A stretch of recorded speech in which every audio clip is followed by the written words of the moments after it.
वक्त फूल सिंह बरैया जोड़ रहे हैं, जो बांडेर से जिनको प्रत्याशी बनाया गया है।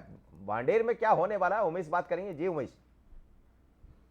उमेश बात कीजिएगा। जी मनोज जी, मैं आपको बता दूं, इस समय हमारे साथ कांग्रेस के जो प्रत्याशी है भांडेर से फूल सिंह बरैया हमारे साथ हैं, उनसे सीधी बात करने की। सर, क्या होगा इस बार चुनाव में?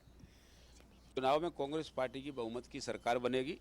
जनता खुद भाजपा से लड़ना चाह रही है। जनता का व्यू बन गया है कि अगर हमें बचना है, हमारे आने वाली पीढ़ियों को बचना है, तो भाजपा को हमें हटाना पड़ेगा। और जब हम पूछते हैं, उनके मन की बात पूछते हैं, दिल की बात पूछते हैं कि आप कैसे कह रहे हैं, आप कौन सी पार्टी के हैं, बोले हम खुद भाजपा के। क्यों कह रहे हैं? कि बर्बाद कर दिया देश को। तो जनता खुद ही भाजपा को हटाना चाहती है।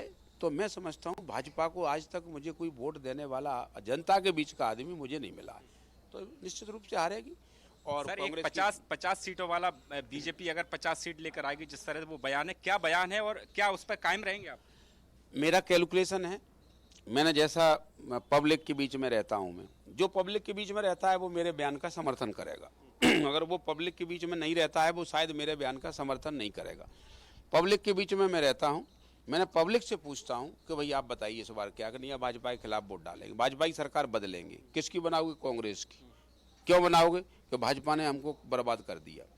तो हमने कि आप कौन सी पार्टी की? हम भाजपा। खुद कहते हैं वो कि हम कांग्रेस के, हम भाजपा के। तो भाजपा वाले क्यों कह रहे हैं? बीजेपी की 50 सीट आएंगी तो वो उसी बात पे आ रहा हूँ कि बीजेपी के खिलाफ ऐसा माहौल है कि बीजेपी के खिलाफ आंधी चल रही है, कांग्रेस के पक्ष में आंधी चल रही है, तो बीजेपी के खिलाफ आंधी चल रही है। मेरा ऐसा मानना है कि इस बार बीजेपी को शायद ही सीटें मिलें और 200 पार कांग्रेस कर जाएगी। लेकिन मेरा जो संकल्प है वो ये है कि भारतीय जनता पार्टी 50 एमएलए भी जीत गई तो फूल सिंह बरैया अपने हाथों से अपना मुंह राजभवन के सामने काला करेगा। ये मेरा संकल्प है। इसका मतलब 181 जीतेगी कांग्रेस। बिल्कुल। देखिए एक बार पूछ लीजिए, बसपा में भी इसी तरह की बात किया करते थे फूल सिंह जी। बसपा में भी इसी तरह बातें सामने आया करती थी। वो यही सब बातें कहा करते थे कि बसपा चंबल ग्वालियर में नया कर देगी। बसपा के बाद वो कांग्रेस में आ गए, अब कांग्रेस में कह रहे हैं कि मैं मुंह काला करा लूंगा। भगवान ना करे ऐसी स्थिति बने, ये तो जनता जनार्दन तय करती है लोकतंत्र में। लेकिन जरा सवाल कर लीजिए कि बसपा में भी इस तरह के सवाल उठाया करते थे, इस बार इतना विश्वास क्यों है, पूछ लीजिए। बसपा में भी सर आपने इस तरह के सवाल उठाए थे, और अब इतना विश्वास क्यों है?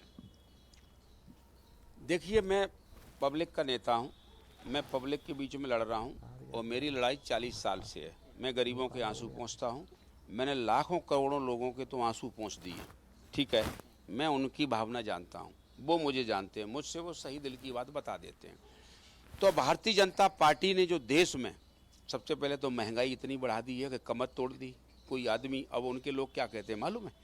हमने कहा भाई महंगाई 100 रुपये से ज़्यादा पेट्रोल महंगी हो गई। वो क्या कहते हैं कि पेट्रोल 10,000 रुपये लीटर भी अगर बेचेगी तो हम खरीदेंगे। यानी क्यों? कि हमने शेर पाला है। यानी चलिए उमेश, बहुत बात वो कह रहे हैं, लेकिन आप निगाह बनाए रखिएगा।